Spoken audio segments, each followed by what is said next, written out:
Praise the Lord.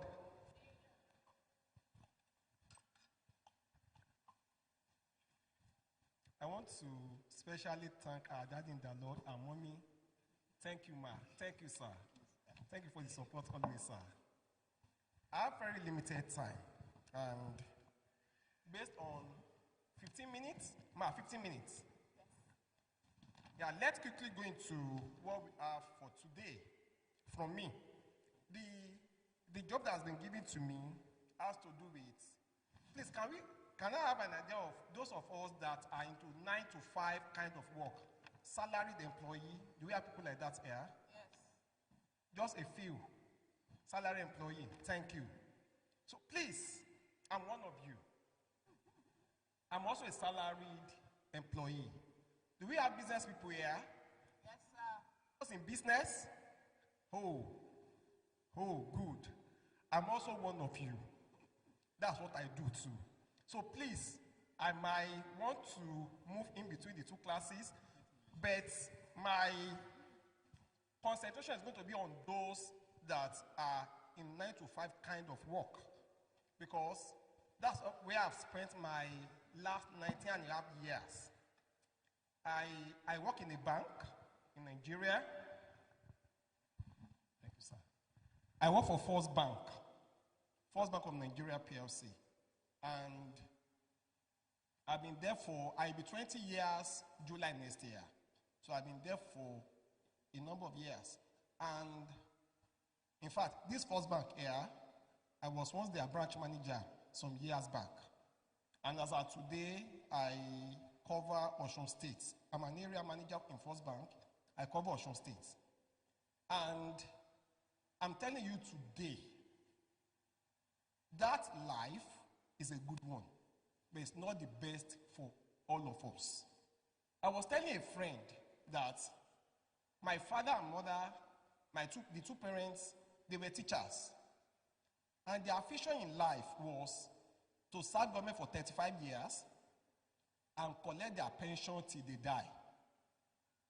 That was their vision. And I'm telling you, they achieve it. They are enjoying it. But is that what I want? The answer is no. I do not want to work for 35 years for government and collect my pension till I die. My father retired in 1988. How many years ago? After 35 years in service. And he's collecting pension till today.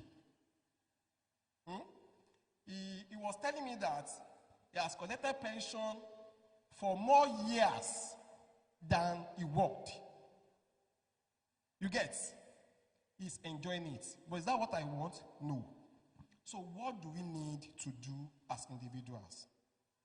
Let me tell us, sir, the beauty of owning your business, the confidence that comes with it, the level of comfort that comes with it is more than whatever salary anybody is being paid.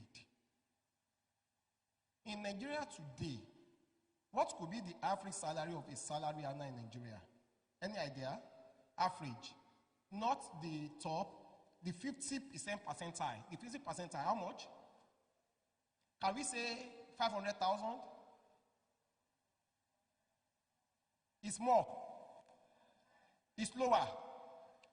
50%. 100. Are you saying 100,000? No, average cannot be 100. I don't want to believe. Average should be like, maybe, is it 300? 150? 200? Okay. So let's take average Nigerian. A salary earner is earning 200,000 a month. How much is a fish? Alaro? 4,000 naira? 7,000 naira. That should be the bundle at the largest size. You see, what I'm trying to say is the kind of life that those of us here should live, such that we'll be able to support mission, is not the life of 200,000 per month. With 200,000, it's not likely you'll be able to survive and support mission. The way you see me here, I always look at how can I support, how can mission go forward in my hands? What can I do that will make this person know that Jesus is good? With 200,000 a month, we might not be able to achieve that. Now, what do we do? I said I'm a banker. Aside banking, I do equipment leasing, equipment hiring. It's a picture, I don't have the pictures here, but what I do majorly is, I have a business partner here, Honorable, is my business partner. You are welcome, sir. What we do is, if you are a contractor, you have gotten contract to maybe to build a road, or build a bridge, or whatsoever, or to build a house for government. It's not likely you have all the equipment. It's not likely. We provide you all the equipment you need for that construction. I don't look for contracts. I don't get contracts. You go and get the contracts. But I'm sure that about 25% of your contract money comes to me. Are you getting it? If you get a contract of 1 billion naira, it's most likely about 200 million to 250 million will come to me from that money. I don't look for contracts. I don't talk to politicians. I don't go and sleep in their houses. But once you get the money must flow. Those that are into cement will collect their own. Iron rod will collect, right? Me that will provide you all the caterpillars you will use. I will also collect, and my own is usually the most expensive. Because I charge you per hour. Every hour you use my equipment, I charge you. Every day, I charge you. Do you understand? So that's the second life. So when I say those in business, are we not together? We are together. Now, to move from a 9 to 5 kind of work to business, what does it entail? Mindset is the number one. Mindset. How do you switch? People will tell you, people are outside though, they will swindle you. Have you not heard it before? For those of us in 9 to 5 kind of work. Have they not told you that they will swindle you? They will tell you that if you take your money out, those outside will collect your money, they will swindle you. So we need to look at the mindset. Are you the one that still believe that because they will swindle you, you are sitting down, you are spending 100% of your salary? I told some colleagues that the money we are making today is what we worked for it when we were schooling, when we were under tutelage of our parents.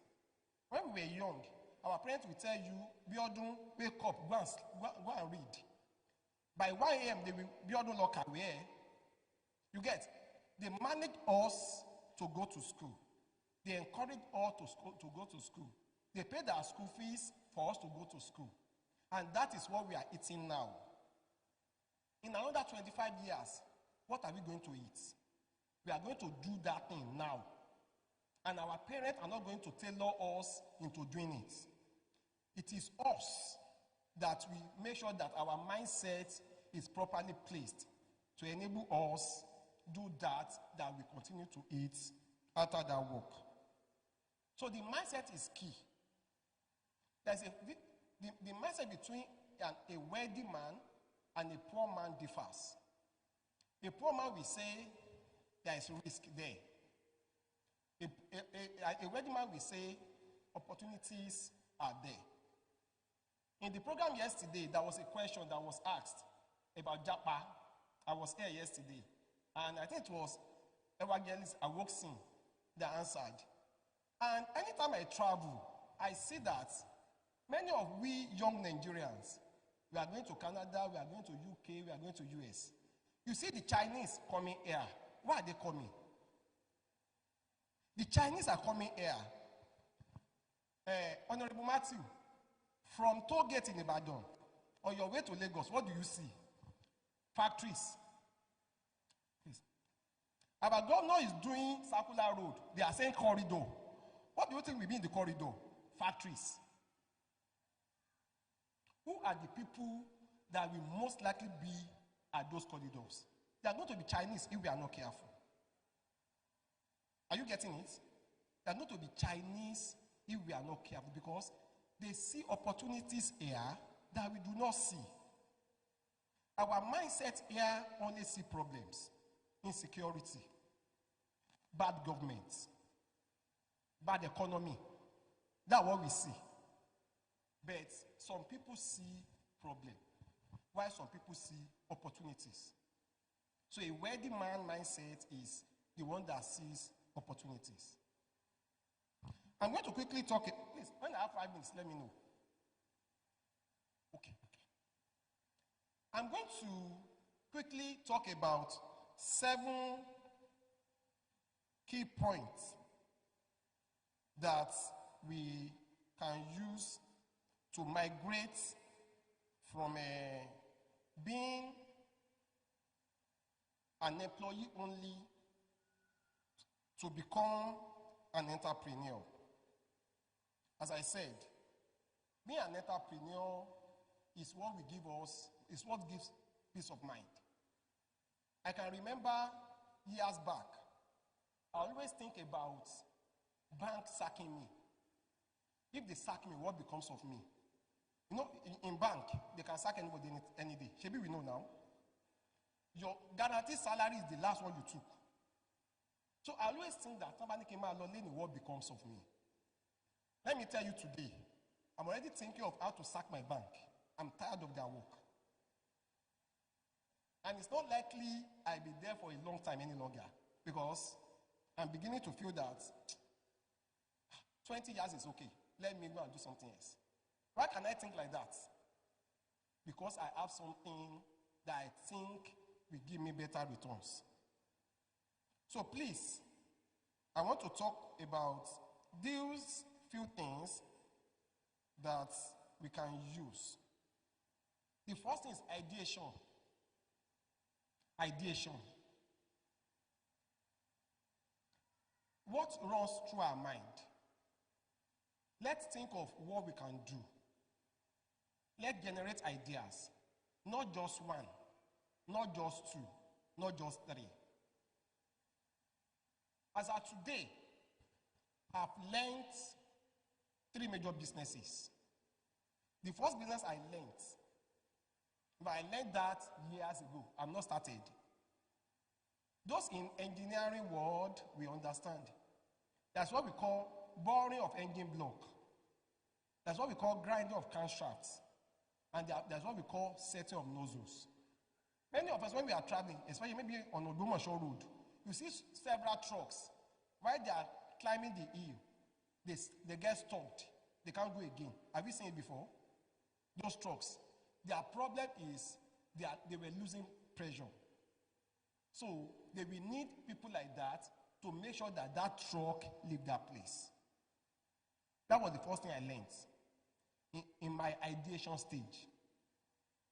Secondly, I went to Ogunpa in Ibadan area. How many of us know where they call Foko? Foko in Ibadan. Iyana Foko in Ogunpa, there is something that is predominant, that they do normally there. They do wholesale pharmaceutical sales. Do we know that area? You see Ibrofi, Olamami, all of them. They are into wholesales. I've been there and I've learned it in part of my ideation stage. I did all those as a branch manager in First Bank. I became a branch manager in year 2010. That's about 15 years ago. So between 2010 and now, I've learned that.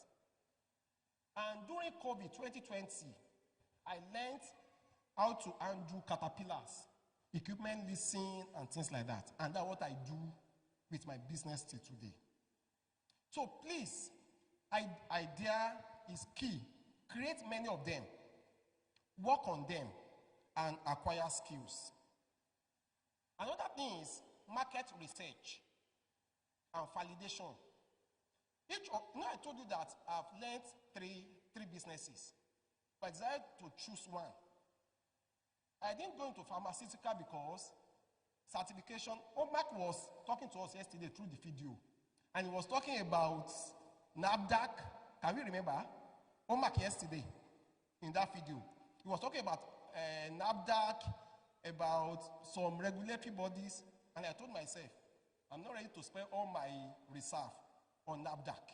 Let me leave that one for the future. So I left it. So please, you need to do your research, do your validation to know which one to take. My time is running out. An important one, the third one, raising capital. Many of us have ideas, Abi, but we say, how do we raise capital?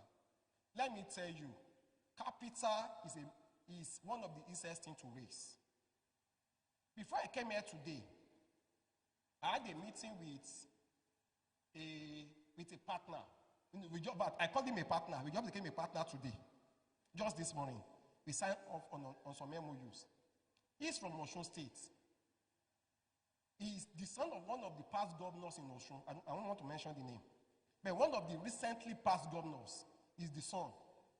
And he has a major land in Oshogbo, like a GRA in Oshogbo, that they assigned to him to develop and sell to people as estates. Do you get it? At a point, because he needs to construct road, drainages, and make everything good. Then we met, and we got talking. We decided to work together. Okay, equipment you need to do that job, because you don't have money to do it, I will give you the equipment, you give me land. Is it a good deal? You need equipment, you have land. Me, I don't have land in Oshogbo. I need several land in GRA. Okay, I will provide equipment for you. For every hour I work, I write it down. My people will be there, your people will be there, you will be working. For every job I do, don't pay me, I will collect land in the GRA. Is it not a good deal? So, he doesn't have capital, but he has land. Me, I have equipment he needs. So, we were able to sign MOU, we were able to do that just today. So, please, my time is up. So, please, let me just round up from there. It were meant to be 7 things, but maybe some other time, this will be organized and you'll be able to. Okay, 3 more minutes, sir. Okay. Thank you, ma. So, the fourth one, risk management blueprint. You need to understand your risk. Risk management. I told you that I started as a banker. I'm still one.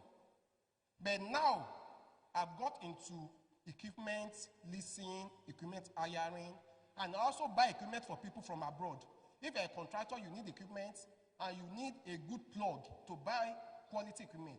I import for them. Now, you can see that it's not related to banking in any way. How do you manage the risk? One of the risks you need to manage is effective staff selection. You need to choose your staff as appropriate. I won't be able to go into the details. To choose your staff, there should be incentives for them. Hope you know. Because they also have their own plan. So you have to make sure that their plan aligns with you for you to keep them. You need to manage financial risk. You need to manage human risk. You need to manage market risk. These are all, you can go and read it up. These are all major risks that we need to look into when we are switching from 9 to 5 or when we are trying to bring other sources of income. Business registration and compliance. Business registration. As from 2026, something is going to change. New tax law. Organizers of this program, if you can have a session like that, so that people can know what new tax law will mean for their business, come January 1, 2026, it's going to be a good one. Thank you. So they will organize that. Let me not talk about it because of time. Then, That's what we call systemizing for freedom. Systemizing for freedom. The business I do, I've been doing it for 6 years. For these 6 years, I've been working in a bank. How have I been doing it? I can tell you that I don't use bank's time for personal business. I don't. Daddy did not teach us to do that. Bank's time is bank's time. My Saturday is my day. That is why I said, when I wanted to sign MOU, I didn't sign it yesterday. I signed it today. Saturday is my own day. I won't use the time of my employer to run my personal business. So please, you need to systemize things such that you are able to know your own free time to run personal business and your employer's time for your employer. We can't go into details. So that's the 6th one. And the last one is selling without losing family or faith. It's important. Selling without losing family or faith. We are Christians, are we not? We can't do it the way the world is doing it. We cannot. We must make sure that we do our business without losing our family and without losing our faith. They must know in business that he's a pastor, he's a Christian. They must know. So please, while building your business, while running that business, your family and your faith are very crucial parts of the business. Thank you. Thank you, sir. Thank you, ma'am.